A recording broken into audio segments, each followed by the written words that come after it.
So how do we find the antiderivative of something like this? Well, more generally, I'm always thinking about whenever I have x to a power, I'm essentially undoing the power rule.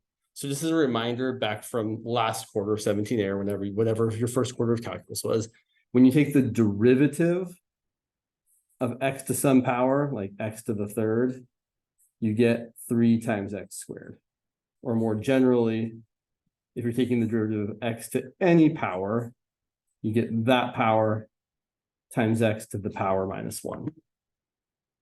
When you're doing antiderivatives, and really, I'm always kind of thinking about this, when you're doing an antiderivative, you're kind of doing the reverse operations in the reverse order.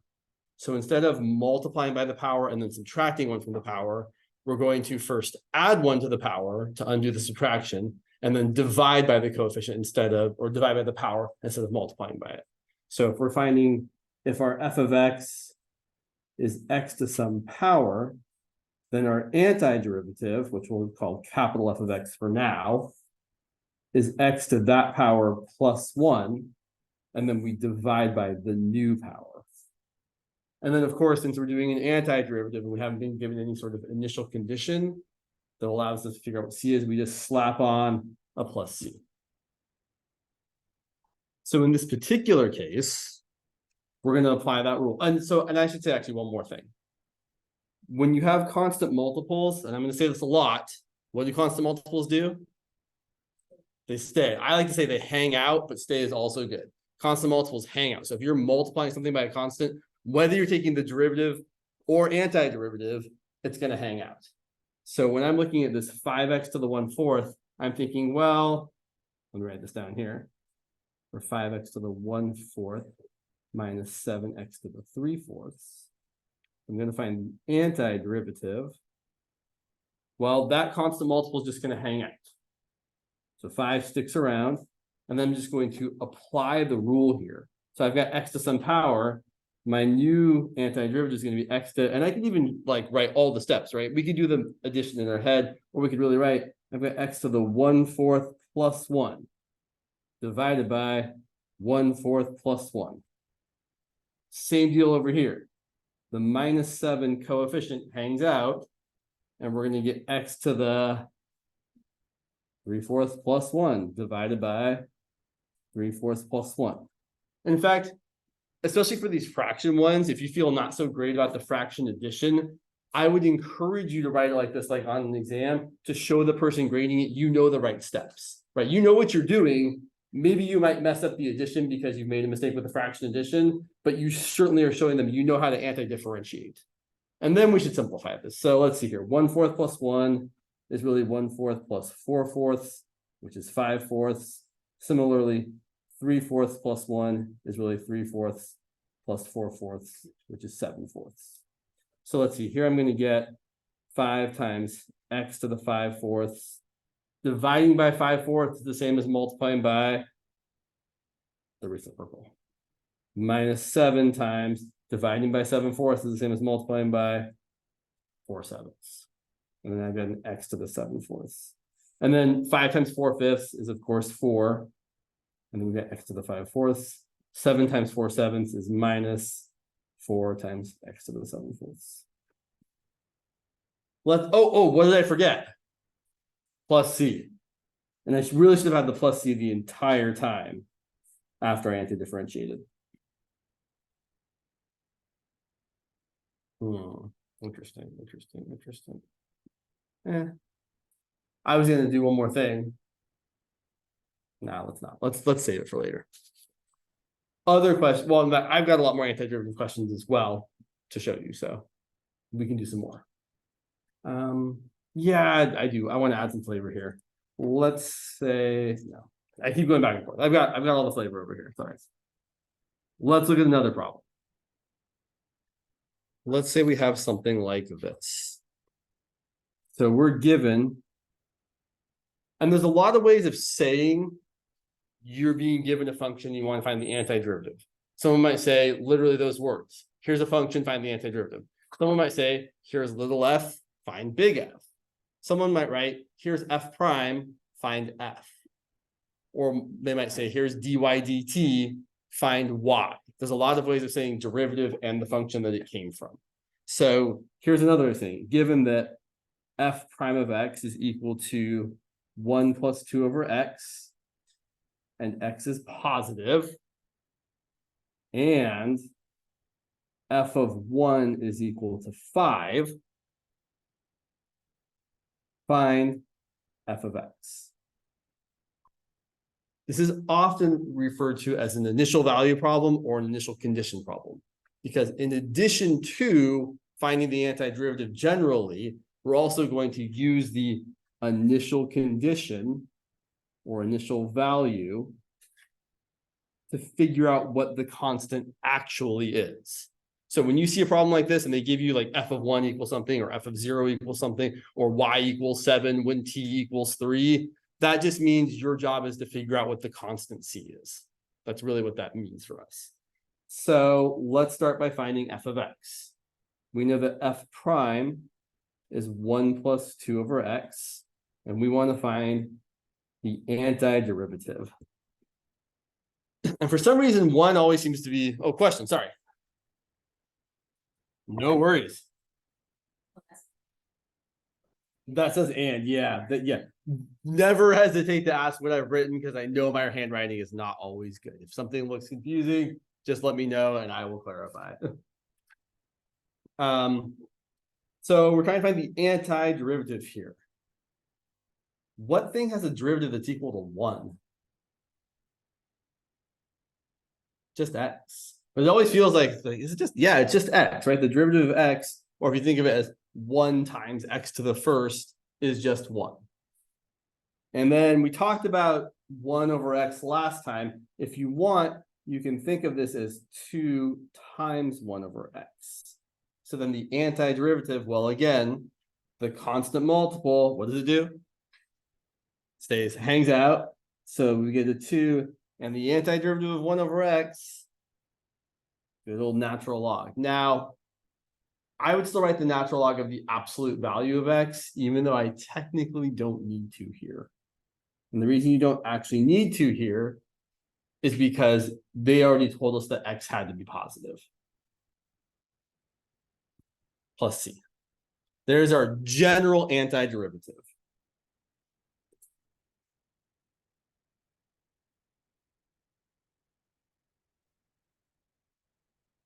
But then we use the initial condition that we were given. We were told f of 1 equals 5. So what we're going to do is we're going to plug in 1 for x and set it all equal to 5. So f of 1 is equal to 1 plus 2 times the natural log of 1 plus c, and we know that's supposed to equal 5. Yeah, question. No, go ahead. Right. Right.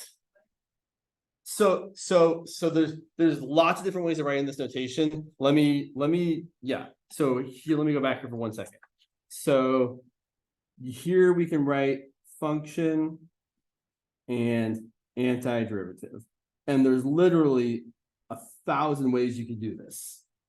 So one way to do this, the way we've been doing this, is by calling the function little f and the antiderivative capital F. Another way of doing this is calling the function f prime and the antiderivative f, regular little f. Another way of doing this would be saying the function is dy dt, and the antiderivative of dy dt is y, or y of t. What should always be happening is in this direction, you should be going from function to antiderivative. And in the opposite direction, you should be going from function to its derivative. That's always going to be true because derivatives and antiderivatives always undo what the other one did. So it's very commonplace to say, oh, I'm going to give you f prime and then ask you just to find f, the antiderivative of f prime.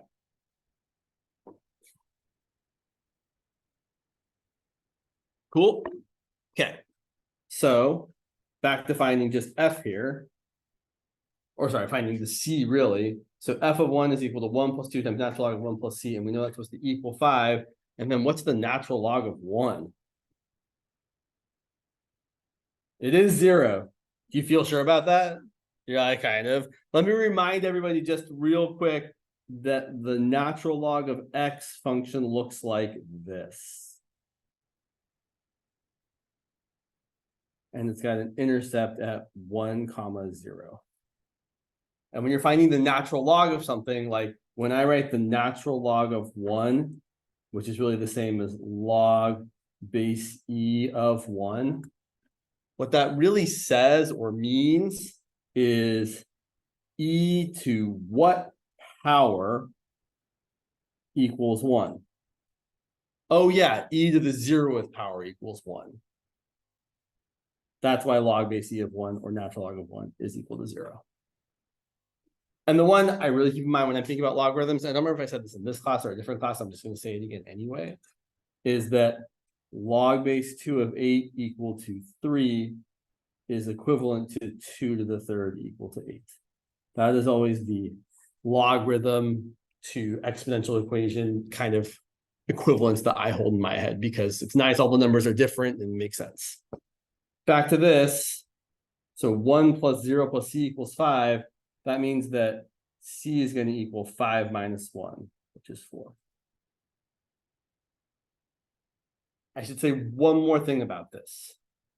Typically, when you're given a derivative and asked to find the function, and you're given an initial condition, the answer we're looking for is actually the function. So we haven't actually yet said what the function is. We came close. We wrote that the function was x plus 2 natural log of the absolute value of x plus c, but then we should go back and actually say, oh, really, my function, when I plug in the constant value, is x plus 2 times the natural log of absolute value of x, or just regular x, you don't want to write the absolute value here, plus 4. And that is my actual final answer, the function f of x.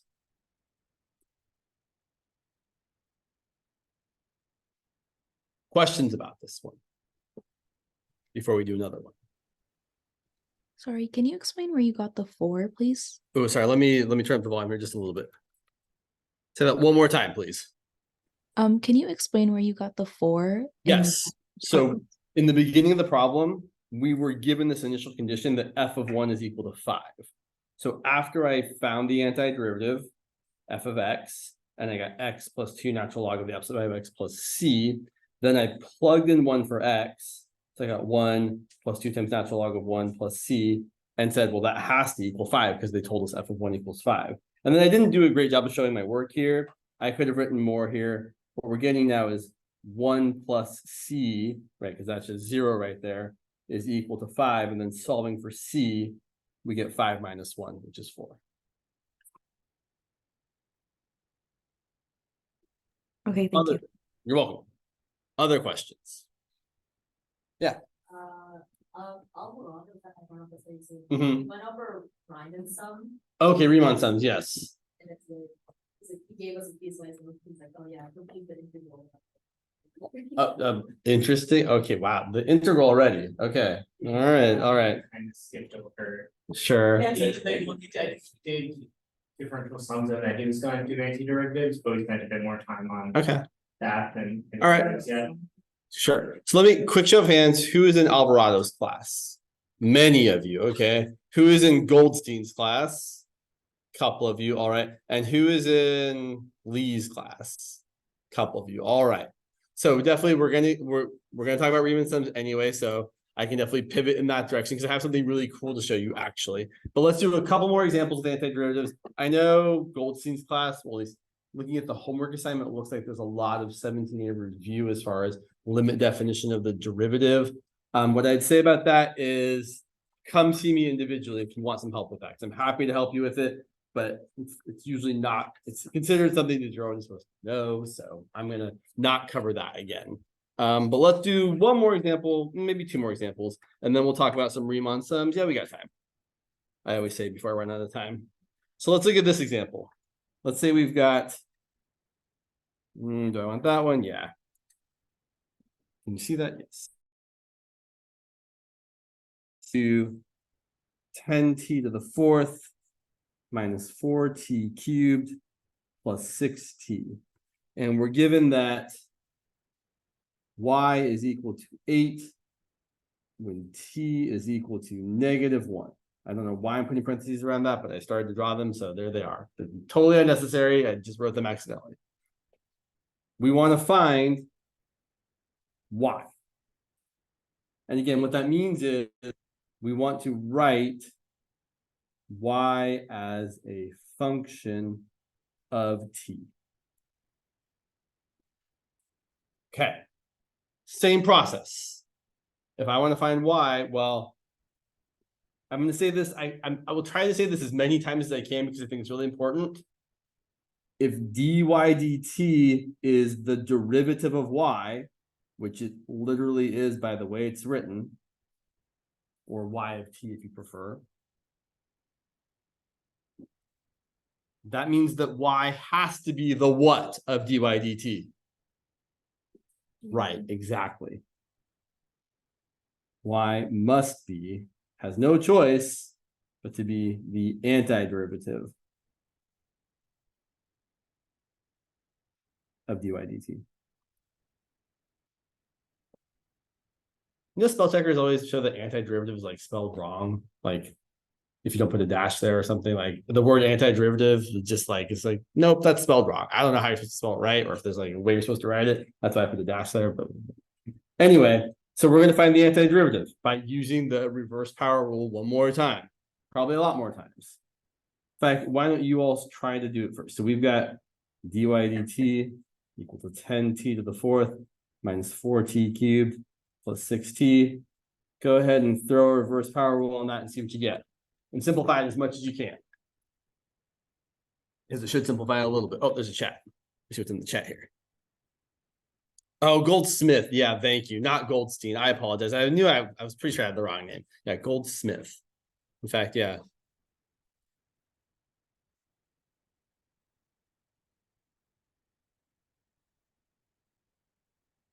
Oops, I'm sorry. I forget that it's in the way.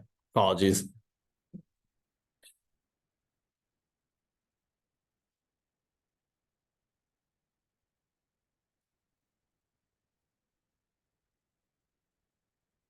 I'll give you a minute or so here.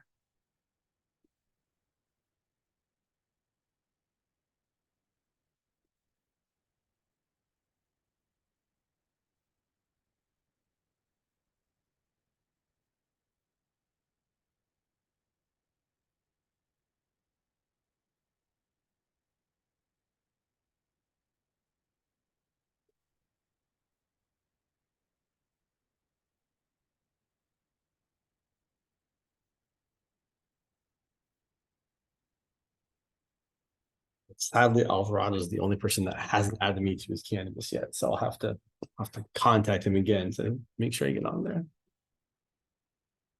Maybe I think from his canvas, like soon, one of us could probably send it to you. Sure, that's totally true.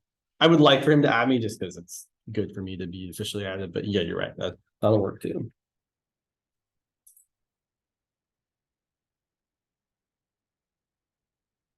I know I said a minute, but I forgot how long ago that was. So let's say 30 more seconds.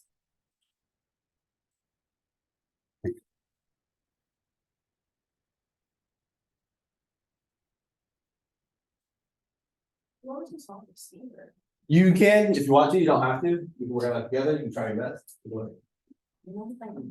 Not at all. Anyone is welcome to leave whenever they need to. I understand people have classes at other places, other times, we all the way across campus. So if you need to leave early, need to go use the restroom, always totally fine. Don't need to check with me at all. You can just pack up your stuff and go. I'll be like, see you later. I will not be offended. All right, I think it's been about enough time. Let's take a look and see what we got here. So again, these constant multiples, 10, -4, and 6 are just going to hang out in front. So here we're going to get 10t to the fifth over 5 minus 4t to the fourth over 4 plus 6t squared over 2 plus a constant. And then before I try and figure out what that constant is, it's going to be in my best interest to simplify this. So let's rewrite this as y of t equal to 2t to the fifth minus t to the fourth plus 3t squared plus c. And now we're going to plug in our -1. Y of -1 is 2 times -1 to the 5th minus -1 to the 4th plus 3 times -1 squared plus c equal to 8. You can certainly skip, right? You could actually, we could do the simplifying without writing that all out, but you're certainly welcome to write it out. And see, -1 to an odd power is -1. So I'm getting -2 minus +1 plus 3 plus c equals 8. These happen to cancel out. -2 minus 1 is -3 plus 3 is 0. So I'm just getting 0 plus c equals 8, or c is equal to 8. I'm not done. Even though I found the constant, I then have to go back and rewrite the function because the function is my final answer. It's 2t to the 5th minus t to the 4th plus 3t squared plus 8.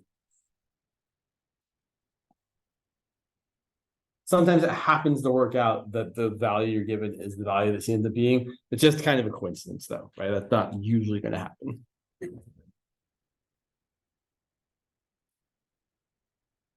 Questions, comments, observations? Okay, we'll do one more similarly vein, in a similar vein, but a little bit harder. And then we'll talk about some Riemann sums because everyone's going to talk, well, everyone should talk about it eventually. I don't know how in-depth Lee's going to get into it or Goldsmith, but I would assume they're going to talk about it somewhat. And even if they're not, something you should still see. So let's go ahead and grab one more of these examples here. Yeah, that one's kind of crazy, James. Sure. Do this one here. Yeah, that's good practice. Let's say we've got the following.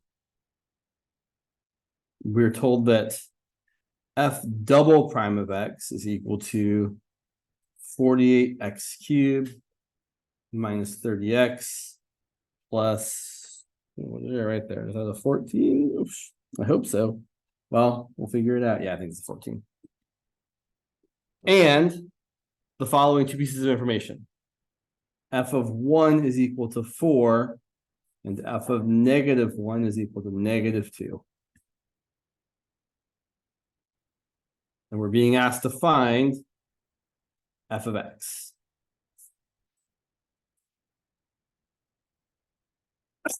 So if we're given the second derivative and we want to find the original function, we have to antidifferentiate twice.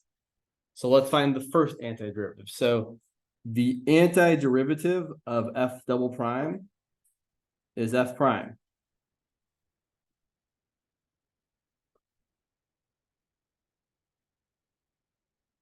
All right, so let's see here. So f prime of x, again, I'm just looking at this and applying the reverse power rule.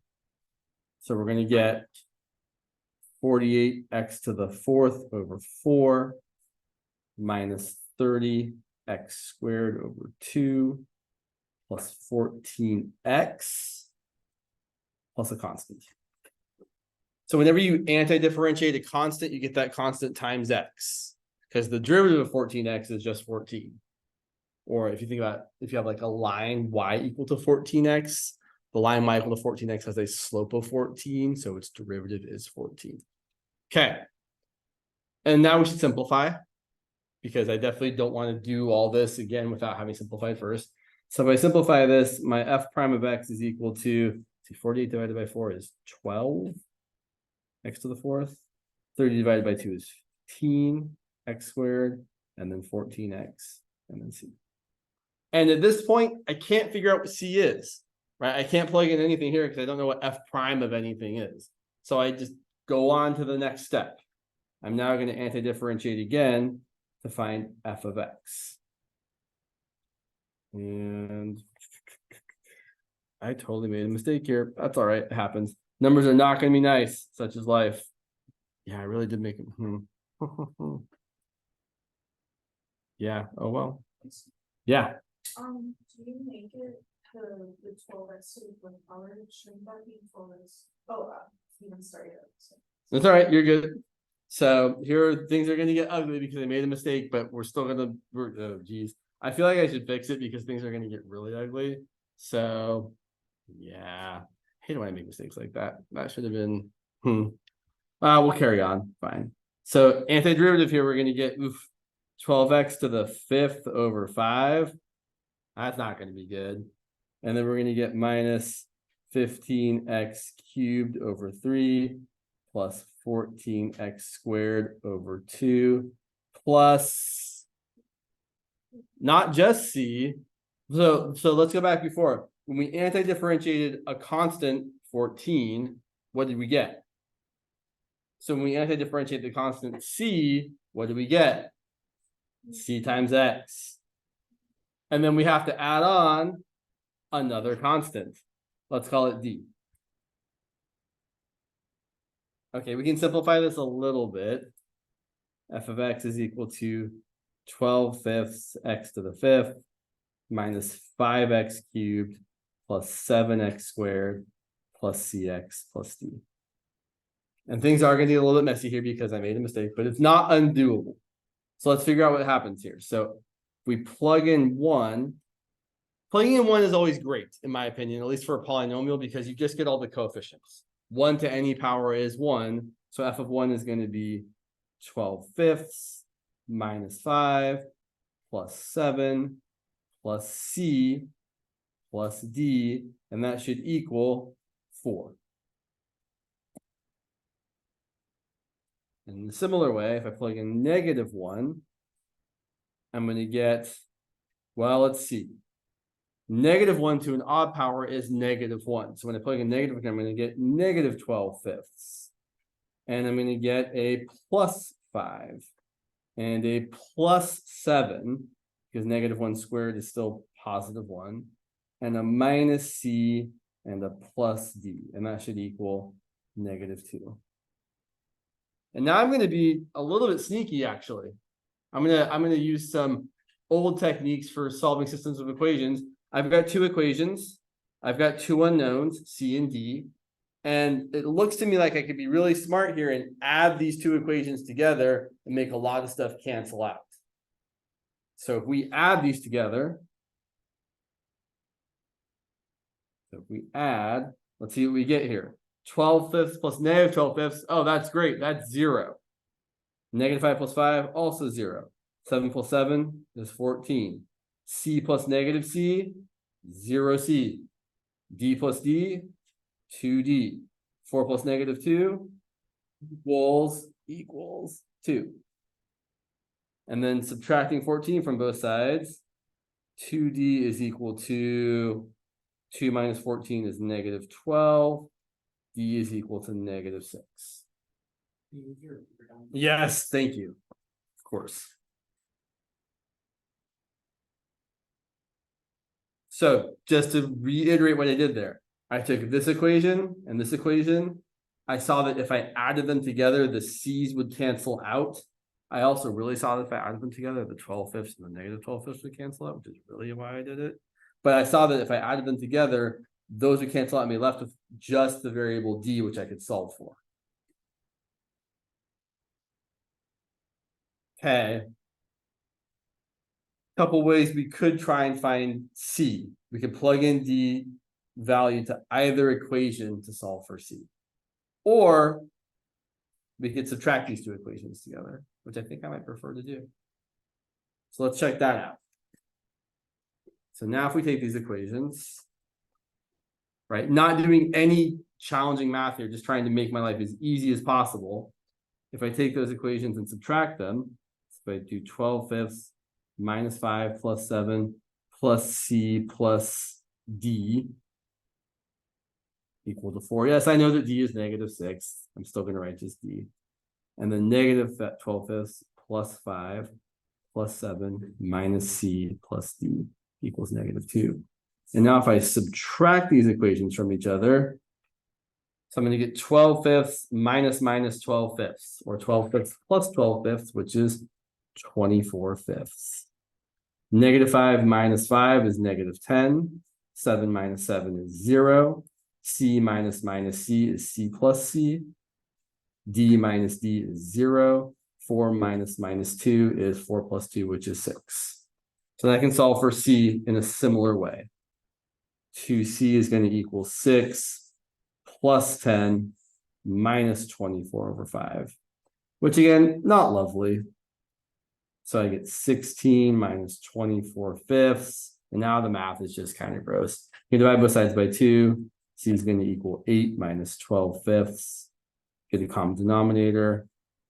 So 8 times 5 over 5 is 40 over 5 minus 12 over 5. So we get 28 over 5. Okay, that was a little bit terrible. I apologize, but it wasn't so heinous. It could have been a lot worse. Are we done? What do I still have to find? Right, the function, the antiderivative.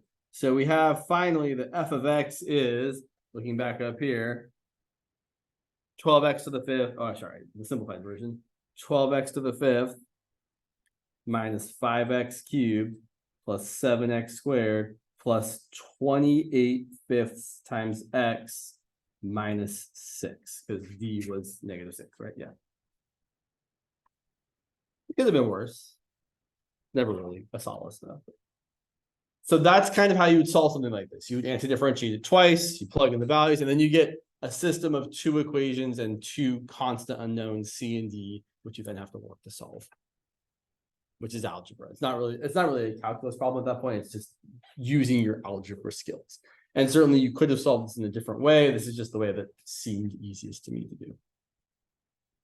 Time is it? 2:44. Okay, let's talk about Riemann sums, which is we're going to be talking about for a while. So what is a Riemann sum? Good question. Oh, sure. Sorry. Yep. One more time. Wasn't it 12 over 5x? No. So let's look. Oh, yes. Sorry. I was just so expecting to have constant coefficient or integer coefficients. I was like, oh, of course it's 12. No, you're right on. Yeah, right on. Good call. Thank you. So hopped up on integers. Okay. So Riemann sums.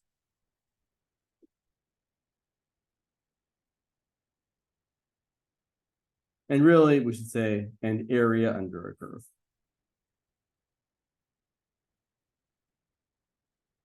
So here's what I want you to know most about a Riemann sum. It's a way to approximate the area under a curve. That is legitimately the big idea with a Riemann sum. Now, there's a lot more mechanics to it as far as how you calculate a Riemann sum. Can you see that all right in the back? It looks like it's a little challenging. I can zoom in a lot. Let me just scoot this back a little bit. Maybe this thing here is always like in the way. It's terrible. Not your fault though. Okay, I'll also have to be a little bit more vigilant about making sure why would you put that there? Sorry, it's somebody did this because they don't like it. Not really. But it feels that way every time. Oh my god, I pressed the button again. Holy smokes. I did that in this class last time? No, the other class I pressed this button, like went through like 10 different colors. Sorry, one moment, please, while I cycle through every color here. My arm is really hairy. Okay. Yeah, I think we're back to the cool. That works a little bit better, I think. Maybe. Okay. So, as I was saying, a Riemann sum is a way of estimating the area under a curve. And the idea that we're going to kind of evaluate here is we're going to break up the area under a curve into some number of equal width sections here for 17B. Yes. Cool. And then try to approximate the area under each section. So let's look at an example. Let's say our function is, sure, let's not make it too terrible. Let's say it's, sure, 3 minus x squared. And we want to approximate the area under that function on the interval from, let's say, 0 to 2. I don't love that choice. Let's make that 4 minus x squared. Sorry, I'm trying to make things not a totally terrible example. Using n equal to 4 rectangles. And then we're going to do this 2 different ways. We're going to use left endpoints and we're going to use right endpoints. Your teacher might talk about upper sums versus lower sums, which are slightly different. We'll address that in a little bit. But for now, right endpoints and left endpoints are typically easier to use, which is why most people prefer to use those. So here's the idea. We've got our function.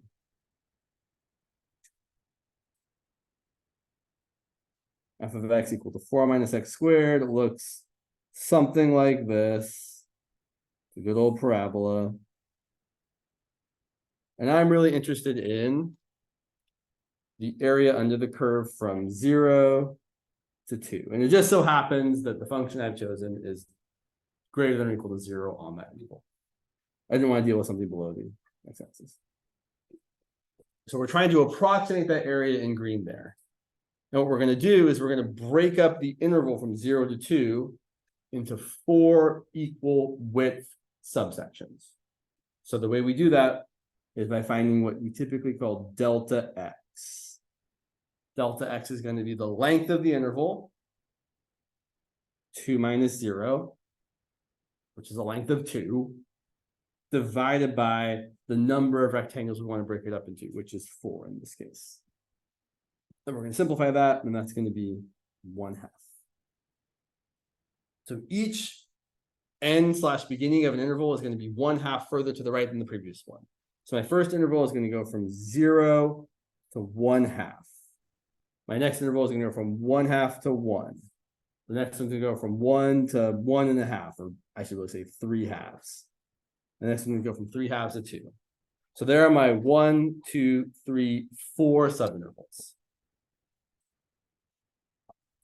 And then for each of those subintervals, we're going to draw a rectangle. A rectangle whose height is the height of the function, but where? Like, am I going to pick this point right here and draw the height to be right there? Well, maybe if someone said use midpoints. We didn't say midpoints. We said we're going to use left or right. So let's talk about left. So we're going to calculate what's called L4. The Riemann sum using left endpoints with 4 subintervals. This is the Riemann sum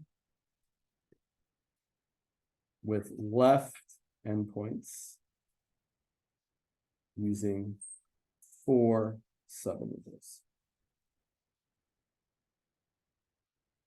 But really, it's just a picture.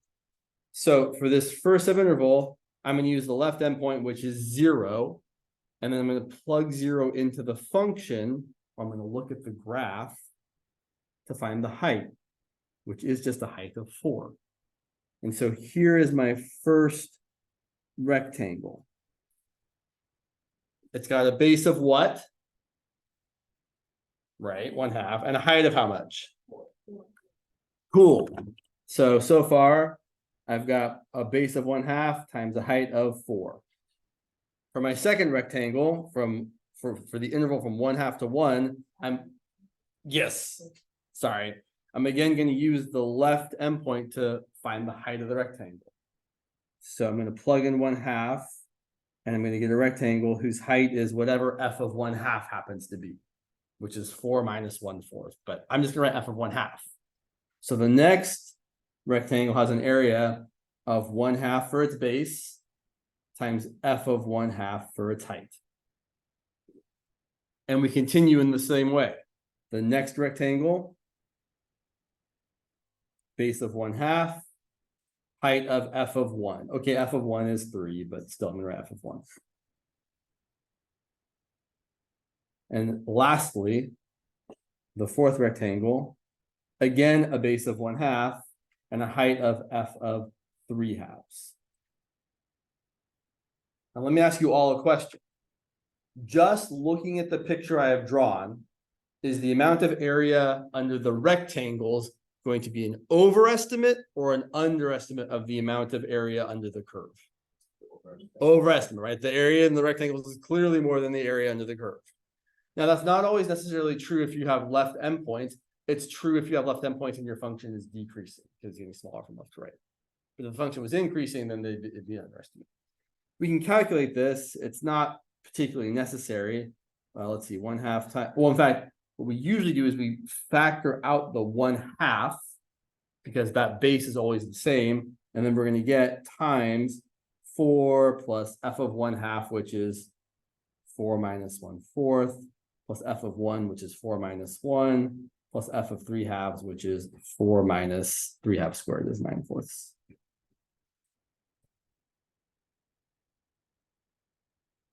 The actual value here, maybe, I guess it's important, but it doesn't feel that important to me. The ability to show the work is what's important here. But if we want to calculate it, we're getting 1/2 times, let's see, 4 plus 4 plus 4 plus 3 is 15. Minus 1/4 minus 9/4 is minus 10/4. So that's going to equal 1/2 times 15 is 30 halves. 10/4 is 5 halves. So I've got 1/2 times 25 halves, which is 25/4, which is 6.25. Definitely an overestimate. The nice thing about this is calculating it using right endpoints is almost the same amount of work. And we've already done most of the work. So let's draw the picture again. Yeah, we got enough time. So we'll get through this one example. So draw the picture again.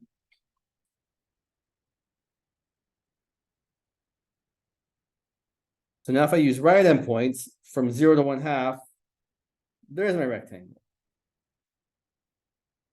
So my R4, oops, you can't see that, sorry. So I'm running out of room here.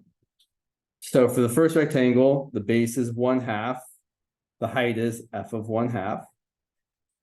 For the second rectangle, the base is 1/2 again. I'm leaving that 1/2 out in front to multiply all my heights.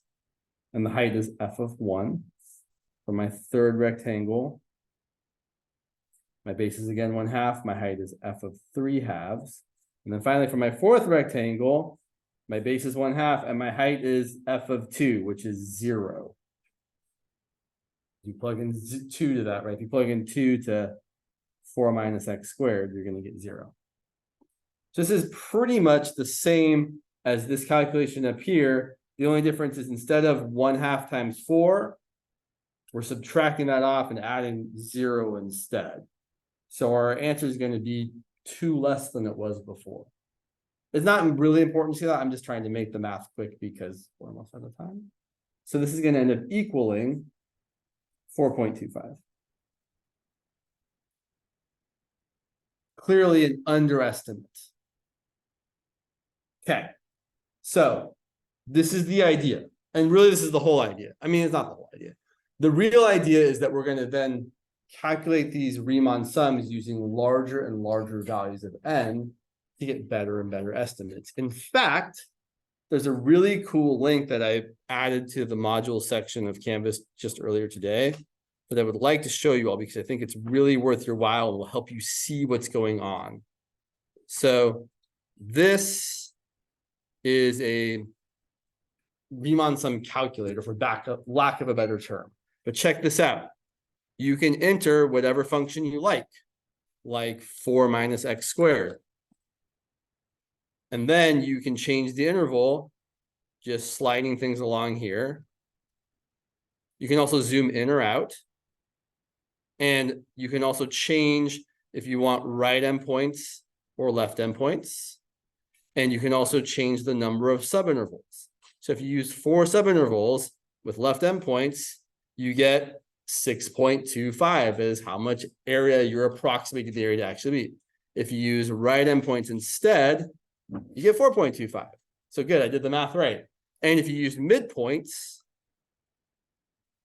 which it does show up if you slide, there it is right there. It's approximately 5.375, not approximate actually. But what's really neat about this is you can see that whether you pick left or right or middle, if you let the number of subintervals increase, your approximation gets better and better and better and better. Bless you. until you get very, very close to the actual value of the area under the curve. And so the idea really with this Riemann sum is that you can take the limit as n goes to infinity of the sum of n subintervals of area to actually calculate the actual area under the curve. And that's one way of defining the integral, is as this limit of a Riemann sum. So we'll talk more about that next time.